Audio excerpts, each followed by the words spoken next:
Nouvelle journée qui commence à Vegas. Aujourd'hui, je vous emmène voir une boîte française, une boîte de Grenoble, qui est en passe de révolutionner une partie de l'industrie du smartphone. Vous allez voir, le truc est vraiment dingue.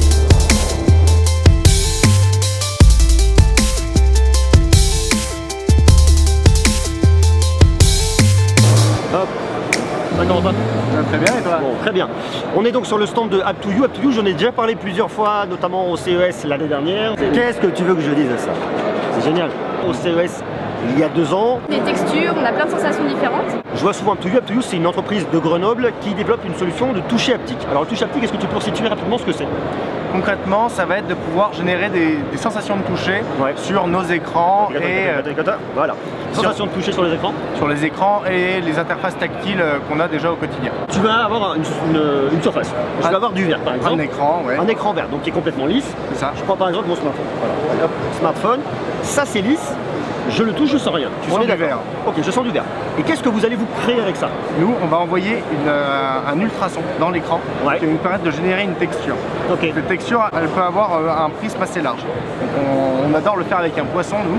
On va pouvoir te faire ressentir les écailles du poisson. Tu sens les écailles en le touchant? Oui, exactement. Okay. Et même de manière dynamique. Donc si tu vas dans le bon sens, c'est lisse. Si tu vas à rebrousse écailles, ça va te retirer, ça va te retenir le doigt. Ok. Donc ça, c'est vraiment l'idée du toucher haptique. Vous créez une déformation piézoélectrique. C'est ça, on génère un ultrason dans la surface de l'écran. La surface de l'écran, et quand je vais toucher, je vais sentir ce que je vois à mon écran. Exactement. Génial. Donc là, avec un poisson, effectivement, on pourrait aider la texture. Donc quand on s'était déjà rencontrés, on avait parlé qu'on pouvait le faire sur du verre. Vous aviez aussi une solution multi-surface? Tout à fait, on peut aussi le faire sur du bois, du métal, du plastique, la plupart des surfaces rigides. Ok. Et donc là, vous allez encore plus loin, et c'est là où on arrive dans les sujets dans lesquels je parle beaucoup, et notamment dans l'univers du smartphone. Exactement. Donc là, pour la première fois, on a réussi à intégrer notre technologie donc sur le form factor d'un téléphone, donc sur une épaisseur extrêmement fine. En fait, jusqu'à maintenant, notre solution, elle faisait 2 mm. C'est-à-dire pour que ça marche, il fallait que ça faisait 2 mm. On avait besoin d'ajouter de la matière, 2 mm de matière sous l'écran à certains endroits. Ok, tu mets quoi? Ça va sous l'écran en fait? Ouais, exactement. On est collé sous l'écran notre matière qui venait envoyer notre ultrason. Ok. Et 2 mm, c'est quand même plutôt fin, et du coup, on l'industrialise dans d'autres univers avec cette solution, mais pour le smartphone, 2 mm, c'est injouable. Ouais. Et là, cette année, on le fait avec une solution à 2 microns. 2 microns. 2 microns. Donc en fait c'est invisible si tu le regardes à l'œil nu, et c'est imprimé directement sur le verre. C'est imprimé sur le verre ou sous le verre cette fois-ci? Alors sous l'écran, même sous le stack, ce qu'on appelle le stack. Ça devient un peu technique là, on se perd un petit peu. D'accord, donc au niveau de ton écran, tu as quelque chose qui fait 2 microns, qui vient se positionner au niveau de ton écran et qui te permet d'avoir une sensation de déformation au niveau de ton écran. Exactement. Ok.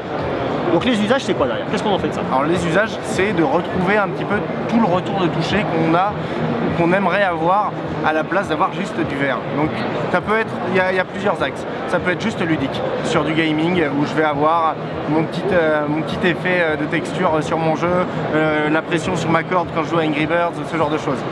Ça peut être de la précision. Quand je joue, quand je fais de la molette, quand je scrolle sur un de mes menus, je ressens mieux ce qui se passe parce que j'ai une texture qui va avec. Tu vas vraiment sentir ce que tu vois en fait. Exactement. Tu l'as sous ton doigt, tu le sens réellement.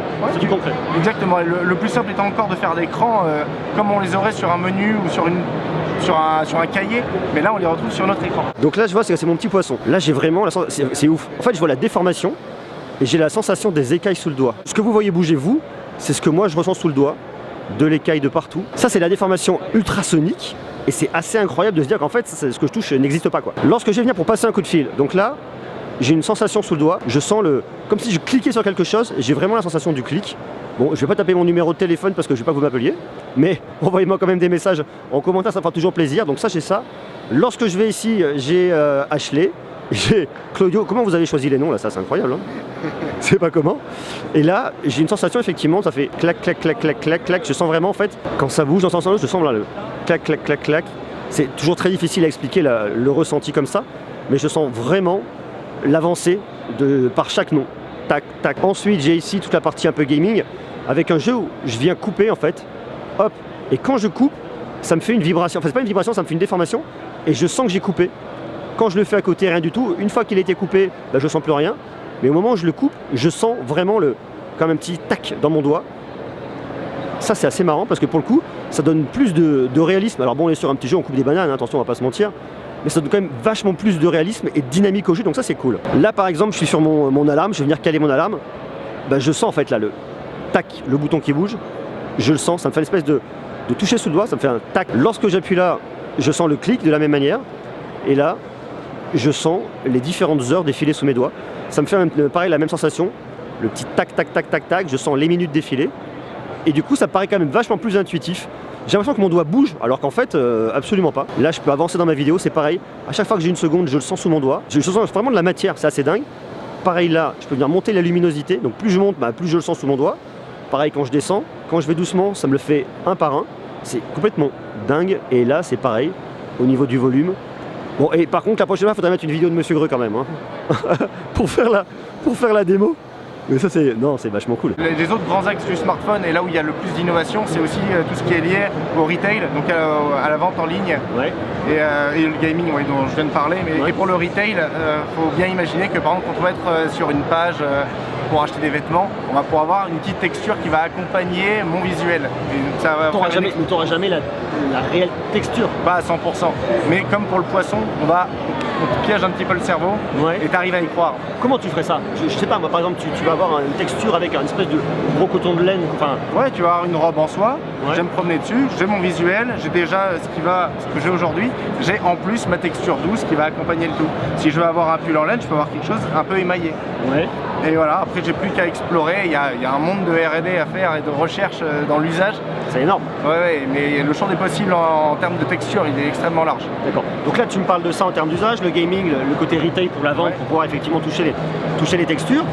Tout ce qui est ergonomie. Ouais. Donc pour le scroll, ce genre de choses. Et même pour l'accessibilité aux malvoyants.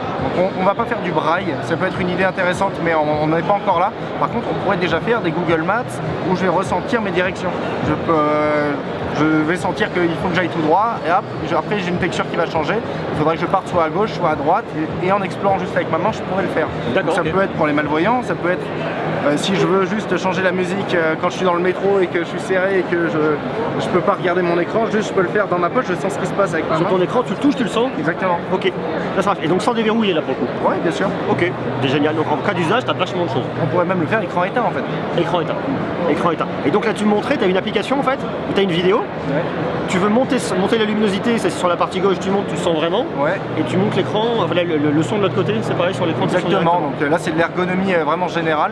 C'est plus avoir à polluer l'écran avec des contrôles qu'on n'a pas envie de voir. Quand je suis en train de me regarder une vidéo, j'ai pas envie que tout mon écran s'assombrisse pour avoir les contrôles, mon niveau de volume, ce genre de choses. Là tout se passe entre moi et mon toucher. Ouais. C'est plus intime, ça marche mieux. Et comme ça mes yeux restent concentrés sur ce que j'ai envie de voir. C'est génial. Donc du coup là, sur le smartphone, vous ouvrez en gros le champ des possibilités, vous apportez une nouvelle dimension. Tout à fait. Au niveau de ce qu'on a sur le smartphone.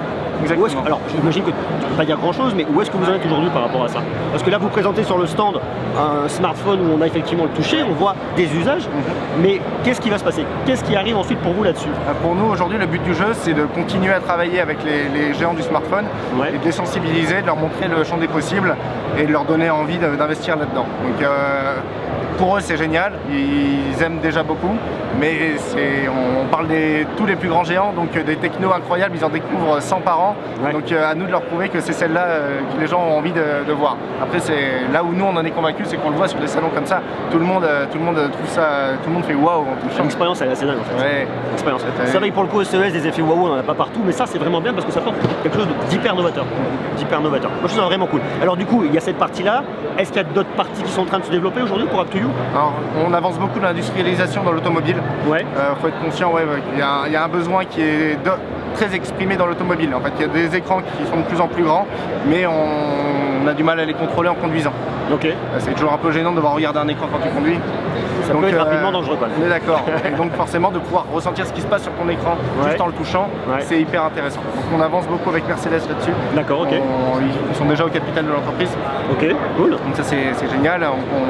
On est en train de... C'est une techno qu'on peut retrouver dans des futurs Mercedes? Tout à fait, ouais. Pas encore aujourd'hui, mais on est en train de l'industrialiser. D'accord.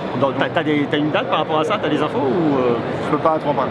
On peut pas trop en parler. D'accord, donc bientôt. Donc dans l'automobile premium chez Mercedes, tu auras du toucher haptique. Exactement. Dans la techno Up2You dans les écrans. C'est incroyable. Et bientôt dans le reste aussi de la voiture.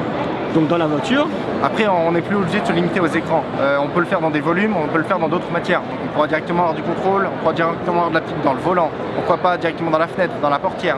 Il y a un champ des possibles assez fou. D'accord. Ça, c'est une super vitrine pour vous. Bien sûr. Bah, De montrer effectivement, regardez la voiture, voilà notre technologie. Maintenant, on peut la mettre chez vous. Ouais, c'est ça. Ok. Et donc pour l'automobile, on avance très fort.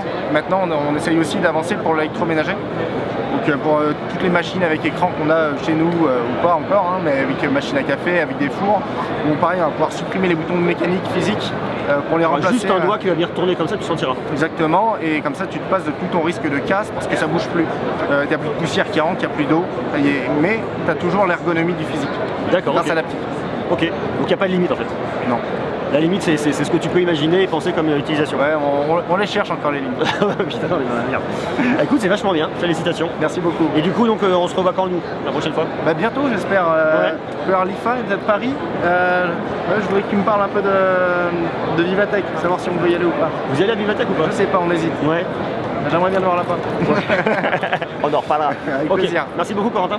Merci à toi. Merci, c'était cool. C'est super. Et puis on continue à suivre ça parce que je trouve ça vraiment intéressant. Une boîte française qui se positionne sur un truc comme ça, c'est vraiment incroyable. L'aptique, le fait pour le truc dans l'automobile, c'est génial. Dans le smartphone, on voit que ça s'ouvre. Alors c'est pas encore là, mais potentiellement ça pourrait arriver parce que quand on s'est rencontrés il y a 2 ans, on voyait on pouvait toucher, on voyait un peu, mais on n'arrivait pas trop à se projeter. L'année dernière, vous commencez à me parler de l'automobile sans que ce soit encore vraiment concret. Là, CES 2020, c'est concret. Yann c'est avec vous, donc on va le retrouver là-dedans. Peut-être qu'au CES 2021 ou peut-être ailleurs d'ici là, peut-être pourquoi pas à Vivatech. Ça va encore avancer, peut-être implémenté dans du smartphone. L'aptique avance, hein. Apple en parle de plus en plus dans ses téléphones. Alors c'est pas la même version que nous, c'est un peu moins avancé, mais avec leurs boutons et leur touch control, ils développent même l'aptique. Donc on voit que le marché se sensibilise. Génial. Ok, merci à toi. Merci à toi. Tchou.